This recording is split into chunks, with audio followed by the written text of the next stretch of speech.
So let's get right into it. Sophia, it was recently announced that you have joined on as an executive producer for the Another Body documentary. I would love for you to share what inspired you to join in this capacity. Well, thanks. You know, for me, I think documentary film is such an important tool in terms of where education and really emotion can meet.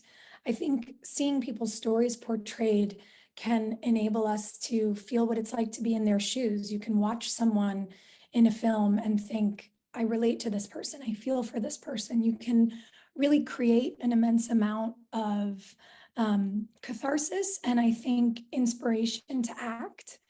And this subject matter for us is incredibly important. I think if we don't get a handle on the dangers of emerging technology, we risk the train leaving the station and never being able to get it back. And we know better as a society about what risk and abuse and the violation of people's personhood can do to them.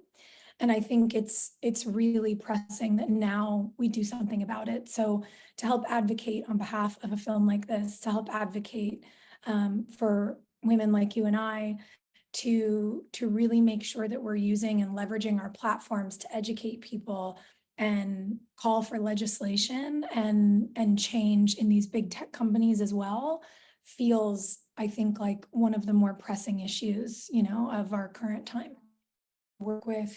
We're researching how, you know, virtual reality was able to create, rather than a viewing of something, a memory. And they were utilizing tech to take people to natural disasters, to show people human rights crises and say, they affect you in a way like you've actually witnessed it. How can we use that for good? How can we raise money? How can we create disaster response? How can we get this in front of people who will deploy resources to the people who need it most in the immediacy of something happening in a region? And that data has never, I've just never forgotten it. People create memory. They create visceral response. They believe they have a relationship to a person or a place when they experience something in a way that takes away disbelief. And what it's like to be a woman, and I know, again, you've dealt with this in your own way, who has been stalked and violated. What happens when someone actually thinks they've seen you naked? What happens when someone thinks they've had sex with you in VR porn? What happens to the danger we are subjected to when there is no line between fantasy and reality? It is something that should terrify all of us, whether you are a woman, whether you love a woman, whether you have a mother or a sister, or, you know, just care about humans that are alive in the world, 51% of the population. It's creating real trauma and real side effects for people. There is this, I think, sentiment that as technology is advancing, these kinds of videos and images and these manipulations are becoming harder to detect what is real or fake. But I do want to emphasize that sometimes it really doesn't matter for individuals. You know, employers aren't going to be looking closely at material to see what's real or fake. We don't care if it's like, if it really looks fake or real. No, it's traumatizing either way. It's exactly. And so you see a lot of these initiatives where it's like detecting deepfake detection and authenticity initiatives, but for an individual, it doesn't matter how realistic it looks. It is the harm and the violation that that is actually the core of this issue. And, you know, I've had 11 years of this experience, and it's progressed from doctored manipulations, photoshopped images, pornographic images of me, from, you know, solo positions to images depicting me having sexual intercourse, images depicting me in a gangbang, images on the cover of magazines, being ejaculated on, every kind of position out there, and they would put my full name in the image, so it's like a misrepresentation of me, and it's attaching my identity to the content. And of course, I've spoken out publicly, and I was involved in law reform here in Australia, and the cost of doing that has meant that the perpetrators have continued to target me, increased the abuse, and it's never stopped. It's always increased, and it's gone from images to deepfake videos and to impersonation, you know, on social media, and the deepfake videos literally have my full name in the video, and it's just horrific to see yourself treated like such an object and a piece of meat and dehumanized. And this is something that people around the world are experiencing. This is something that also is, it deprives us, I think, and people who've experienced this, of our right, and I think our capacity to self-determine in this world. Yes. To control our identities, to control our likeness. And it's you know, it's something that has impacts for life, in perpetuity, for your employability, for your future earning capacity, for your interpersonal relationships, your romantic relationships. Every single part of your life is impacted because of the nature of this abuse, which is digital in some form, but it's also potentially out there for the world. It's public. It's inescapable, and it's borderless. So the humiliation and the harm is out there, and it's very difficult to remove, and it's very difficult to navigate. So on top of the huge emotional toll that it has on a person, the consequences translate and carry over for life.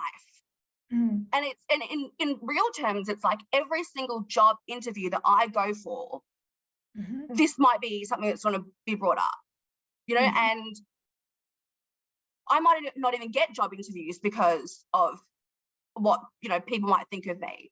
And this is something that shouldn't be the consequence of people who have been violated. But this is what we're dealing with. And I feel particularly worried for women, I think, in, you know, white collar professions, people who are going into teaching, who are going into law, who are going into engineering, and where so much of the of getting into those fields is about, you know, name and reputation, and sadly people do put that on an individual, and it's extremely unfair, but that's the reality. And so I really worry about what society and what others will put on top of someone who's already experienced this. Yeah, because what people don't consider is not only the, you know, mental and emotional toll, but the toll on your resources. How is anyone meant to keep up with this? How are you supposed to afford it? If it's a full-time job to keep up with reporting this kind of abuse online, how are you supposed to do this full-time job in your actual job? How are you supposed to go out and pursue a job while you're trying to clean up a digital assault of yourself while navigating the actual real 3D world you live in? You know, it is something that people don't acknowledge, the cost and the resource toll. Taylor Swift being, you know, the powerhouse that she is, one of the most famous women in the world, someone who is so beloved that when this happened to her, hundreds of millions of people on her behalf began reporting the abuse, reporting the accounts, and social media sites changed their policies around what you could search of her for her. Incredible, right? But what happens to someone like you who doesn't have 300 million plus followers on Instagram? What happens to a woman in a rural American town who runs a small business, whose name is disabled in internet searches, and then her small business fails because no one can find it, and she ceases getting hired for work or getting orders or whatever it might be that she relies on the internet for her company. You know, there are incredible implications for people who don't have the resources or the large sort of group of mobilized people working on their behalf. So in a way, it was such a beautiful thing to see the internet rally behind her. And we're very aware that because of who she is on the internet, it's part of the reason she has a target on her back for abuse like this. And so many of us look around and go, okay, well, but what do we do?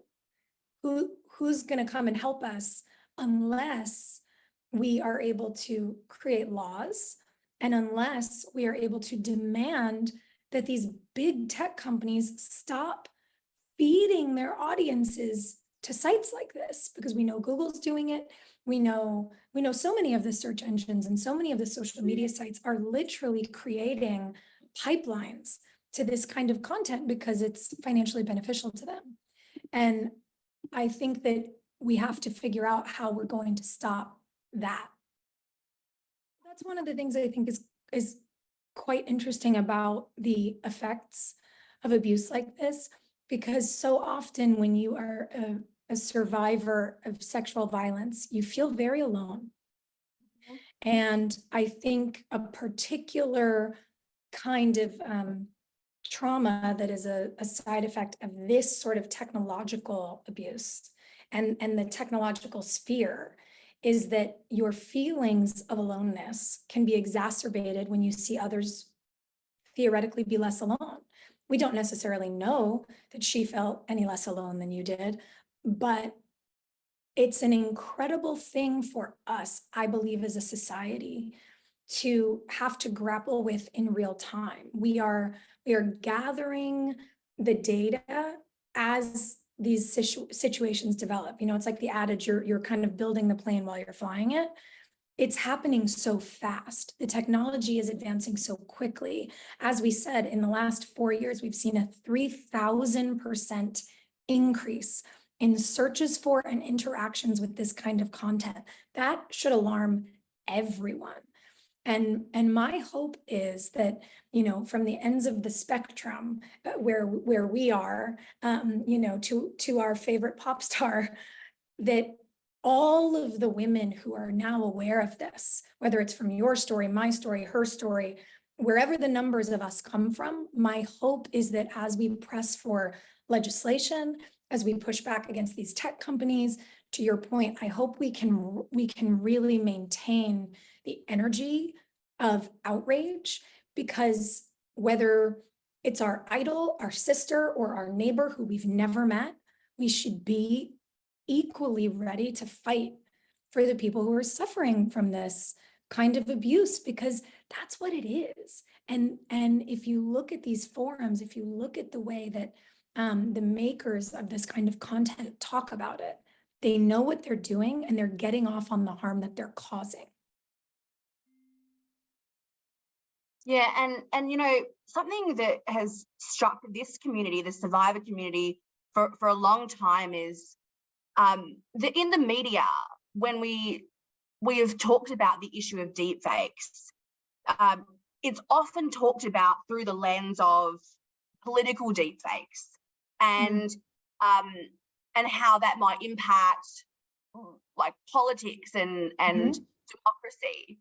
And that has been the dominant media landscape for a long time, which is unsurprising, because, you know, when it happens to certain people in our society, powerful men, people pay attention.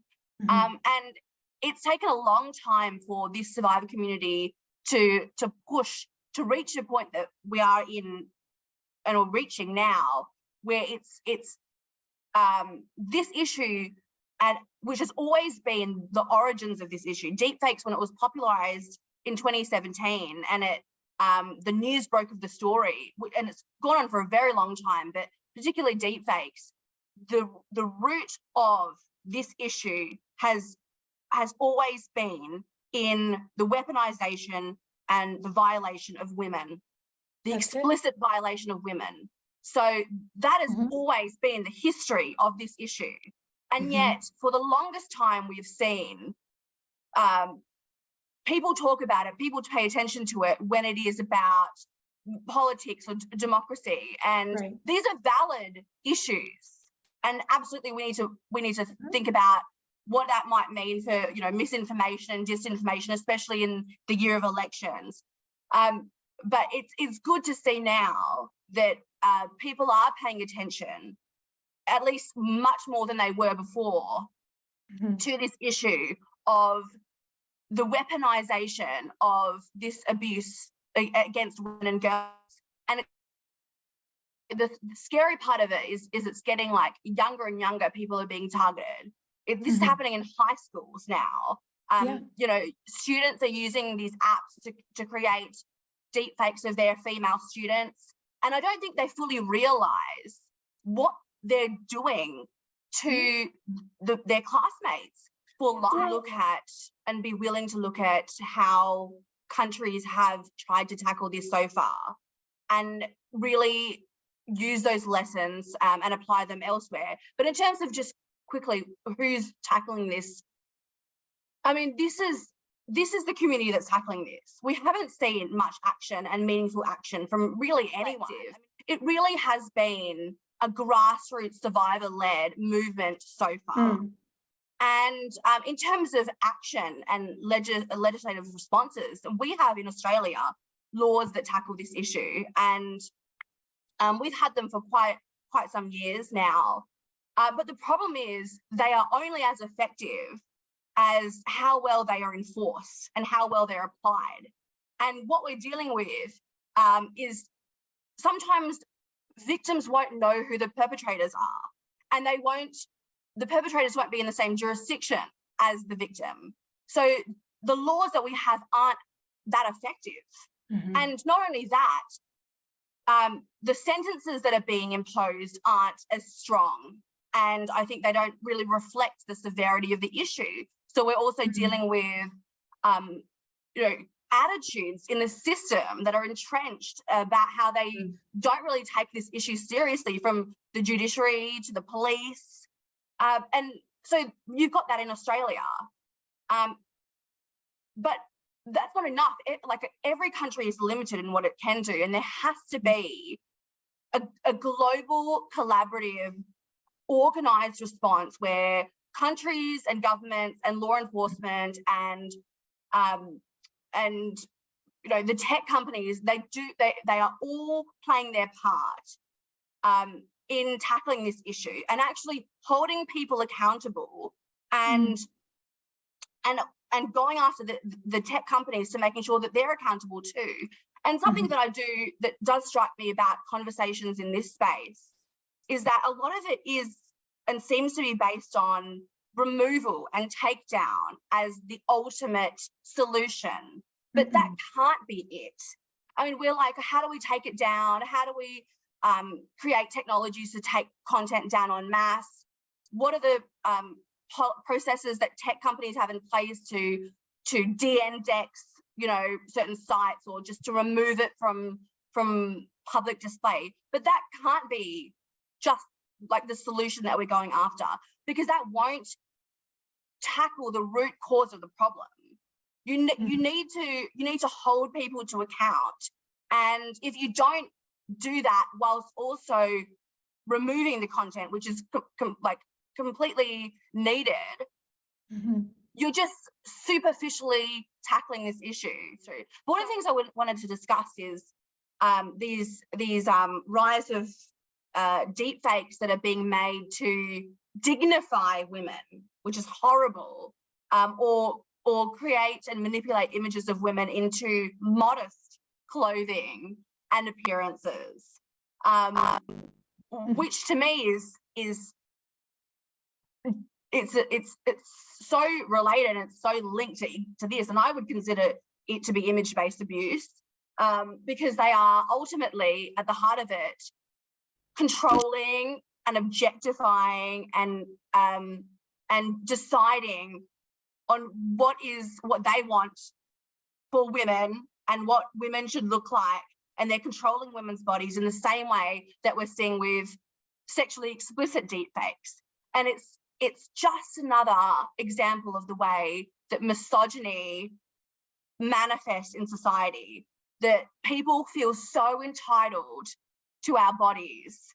And so they're not even just creating these explicit deepfakes, they're also trying to clothe us in things that we didn't dress in and make us look, as they put it, modest or dignified, which is extremely sexist. Some of the questions that I think are really important for us to hit in our last few minutes are ways to advocate. If we know of ways to advocate for victims or survivors without creating more trauma, are there things that are working for people? And I think this is a great question, and I think you will speak really well to this. Why do we think this isn't plastered all across media and news stations? I mean, exponential increases in this kind of abuse, again, proven by the data. This is terrifying. My hunch is because mostly the victims are women, and we live in a patriarchal world that doesn't really care about gender-based violence, unfortunately, no matter how loud we seem to scream about it. So we're going to keep screaming, and we're going to figure this out, because hopefully our daughters won't be going through this. But I'd be curious to hear your thoughts on both why this isn't garnering more attention and how people who want to take a stand can do so while protecting themselves in some way.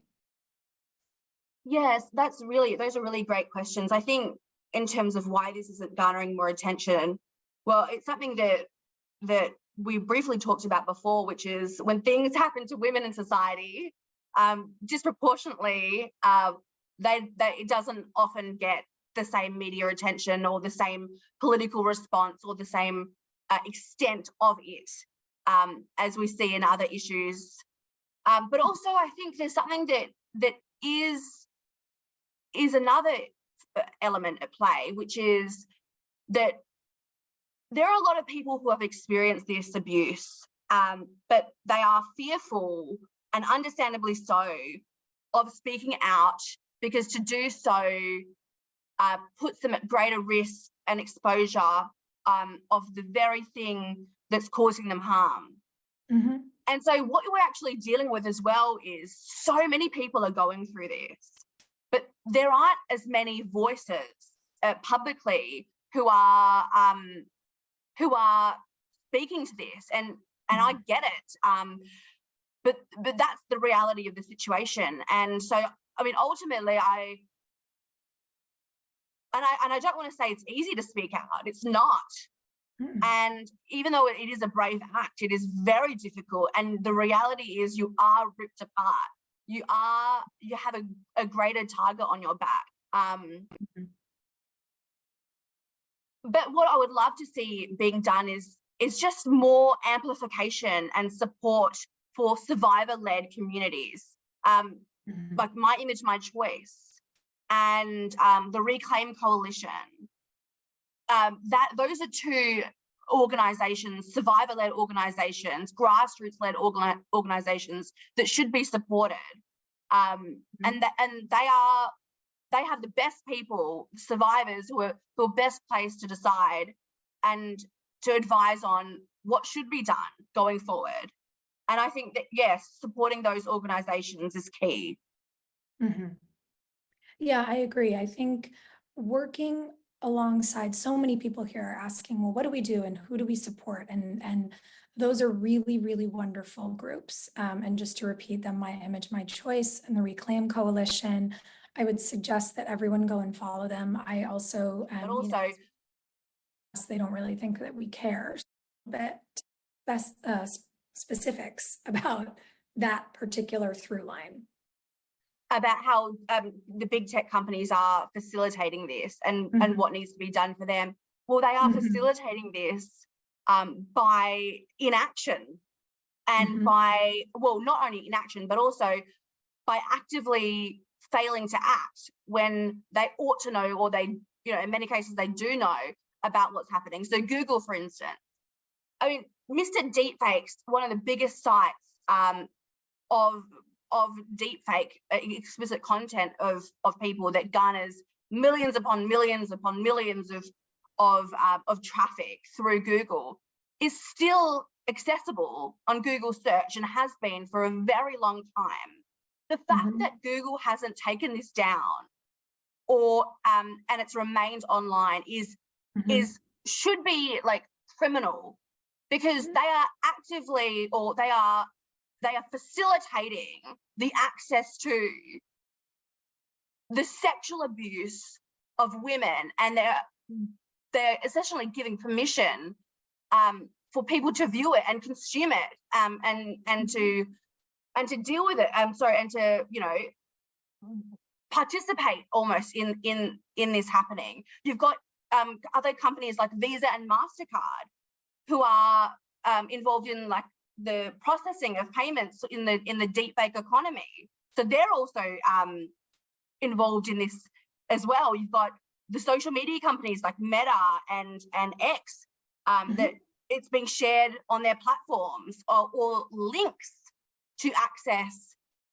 these deepfake sites are on their platforms, and they're not doing anything about it. So we really have to mobilize against the power and the tech companies to ensure that they do everything proactively to remove all these sites, to de-index them, to where relevant, work with governments and law enforcement to hold people to account. Because again, as what we said earlier, it's not enough to just take it down and remove it superficially. There has to be justice and meaningful justice and accountability, especially for the victims, but also to make sure that you're tackling the root cause. And I know that in another panel that we'll hear from, especially just shout out my friend Norma, who's great at talking about this and challenging Section 230 in the US. You'll probably hear from her when she talks about this. But there's so many things that can be done that people are being working on. Yes. And if you haven't seen Another Body yet, please go and watch the film. It's an unbelievably powerful documentary, and it's a great resource, I think, to bring people into the conversation.